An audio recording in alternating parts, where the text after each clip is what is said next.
This unique restaurant and gallery is dedicated to Shah Ismail, a ruler and a poet who wrote under the name Qatai.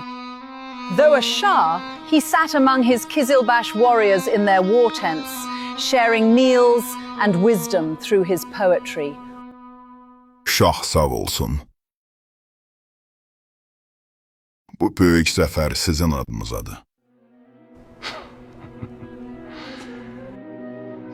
Gerçi düşmən tənəsindən çox cəfa çəkdim, bəli. Şükür ki, işim bekamı dostan olmuş durur.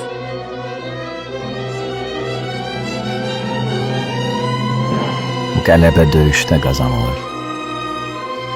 Süfrə arxasında möhkəmlənir.